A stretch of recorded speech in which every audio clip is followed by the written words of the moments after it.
Welcome to the Self-Control Show, the podcast for men who are successful everywhere except at home. If you've got a short fuse, can't control your tone, or find yourself snapping before you even realize it, then you're in the right place. Most men were never taught how to regulate their nervous system, so they default to anger, control, or checking out. This show is about changing that. It's not therapy, it's not fluff. It's training, so you can lead with presence, power, and self-control. Let's get to work. What's up, everybody? Welcome back. Today, we're going to talk about the 0 to 100 trap and why you snap and regret it. Who here has ever been like super calm, everything's just, going great, and then all of a sudden, 2 seconds later, flat maybe, it's like you're pissed, right? And you're like, what the hell just happened? And maybe in that circumstance, it's like, oh man, I just ruined the afternoon or just ruined the weekend. Everybody around you is just kind of like picking up the pieces because this storm just went through, right? But then afterwards, you're like, dang it, I didn't mean to react like that, right? I didn't even realize that you were like mid 100 until it was too late. This is like, again, for you, if this is you. So we're going to talk about today, like why it happens, what the cost is and like how to do something about it. So again, what this really looks like in real life is like you're fine all day and then your kid spills something or your wife asks you a simple question and then boom, you snap. It's like you hold it in all day. And the second you walk through the door, it's like all of a sudden you shift from this like confident, patient guy who everybody at work reveres as, Jason's the guy. He's just like steady Eddie, cool, calm, and collected under pressure, right? And as soon as you get home, like all of a sudden you're reactive, you're sharp with the ones that you love, or you're checked out, right? But the thing is like after the thing happens, you regret it, right? And you maybe even tell yourself that you're going to do better next time. But it's like the same pattern, right? And what's actually happening is your nervous system is hijacking the steering wheel, right? Almost on cue. And a lot of guys think I just need to have a different mindset. Like it's all in my head, right? But the thing is our system is actually overloaded, right? You can think of it as kind of like a pressure cooker. When you don't have the tools to regulate your system, a lot of people think like, oh, I go from 0 to 100.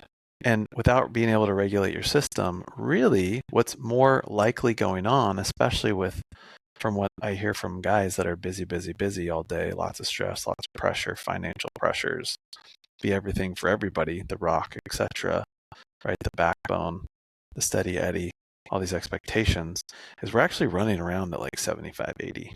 So when you think about it like that, are you really at 0? It's like, no.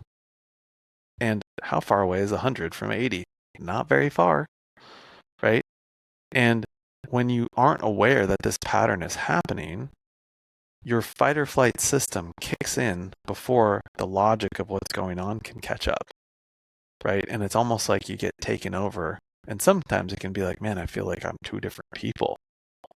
And then we can get caught up in like geez, why does this keep happening? It's like, it just happens. And like, once you're in that space, all of a sudden, like you're not the guy that's leading his family anymore.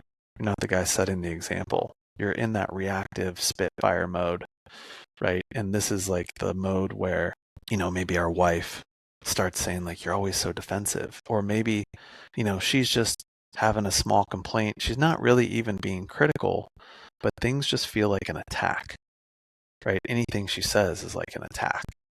And, we react to that. And in a lot of ways, like it might be caught and seen as an overreaction, right? And our wife might even say, hey, like, I'm not coming at you like that. Why is it that, you're perceiving me as attacking you?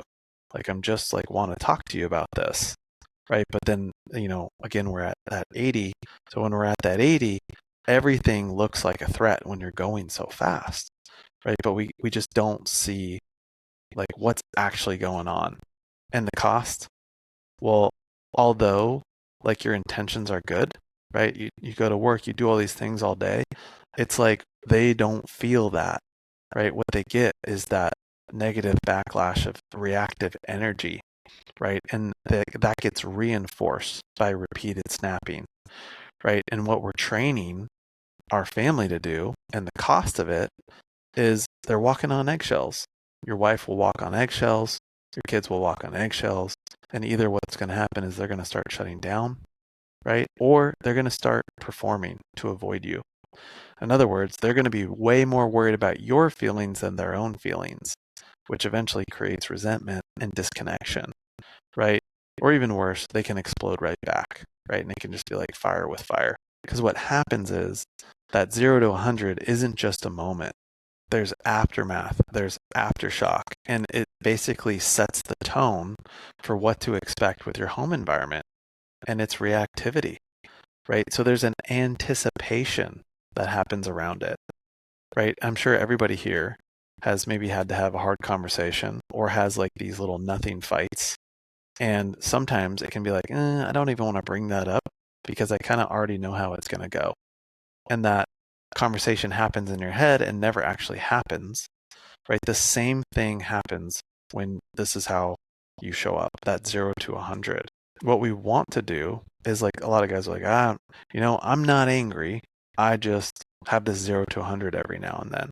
And they think like, oh, maybe even though I'm not angry, maybe I have anger management problem, right? And really what it's about is an emotional regulation problem, right? You're not an angry man. You're just an unregulated one, right? And you were probably taught that it's not okay to maybe express your feelings, right? And that the right thing to do with rising tension is to kind of just like suppress it and be stoic, right? Or don't say how you really feel, right? But what happens is like we hold on to that or we suppress or repress until it gets to the point where it boils over, right? And if you could imagine a pot of boiling water, right, with the lid on and the heat turned up, it's only a matter of time until it boils over, right? And usually it doesn't boil over at work because we get a good job of keeping a lid on it at work. That being said, if that represents the 80, right, 0 to 100 and we're 80, right, it doesn't take that much to get to 100 and have the things boil over,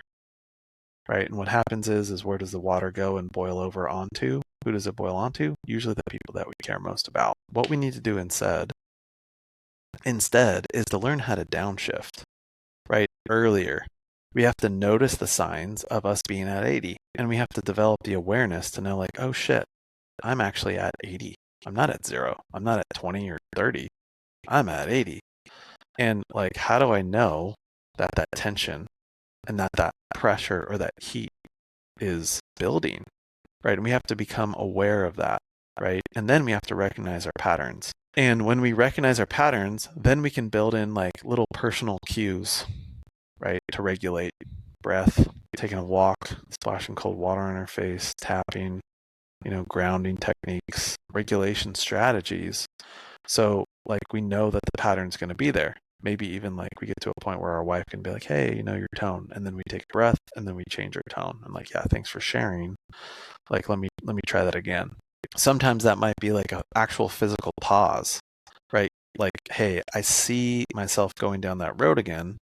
I'm on my way to 100, right? Let me take a little break. I'm going to go for a walk, take a few breaths, and like, can I come back? Mantras, one of my favorites is like, hey, slow is smooth, smooth is strong, right?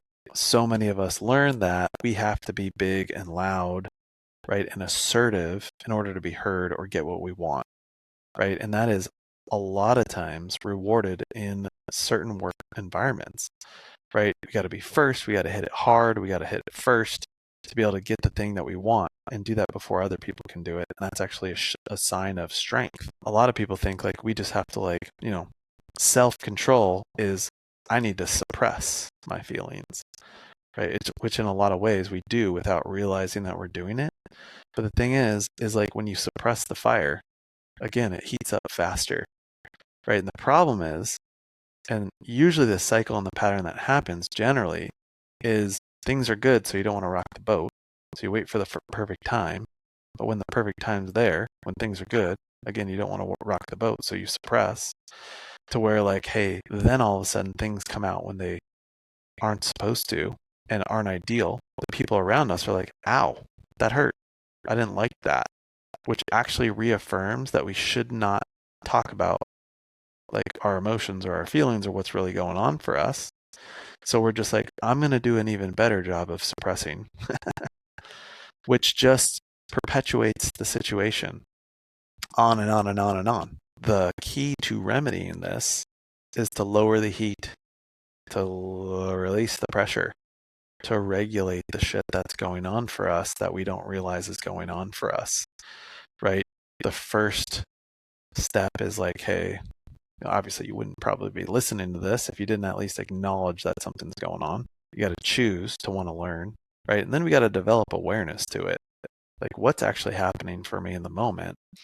And then we can like really work on the tools to break the patterns, right? To break the cycles. And I've talked about this before, but the ramifications of not doing this work, again, like we talked about earlier, is like, of course, like, hey, your kid's walking on eggshells, your wife walking on eggshells, which can ultimately lead into, suppression, repression on their part and disconnection and maybe choosing out of the relationship, your wife, right? Divorce, right? Or your kids just like being really uncomfortable, maybe even turning into people pleasers because they're so worried about like your emotions and being able to if you can't regulate your emotions, usually the people around you are like, have their soft gloves on because, they're worried about like saying the wrong thing.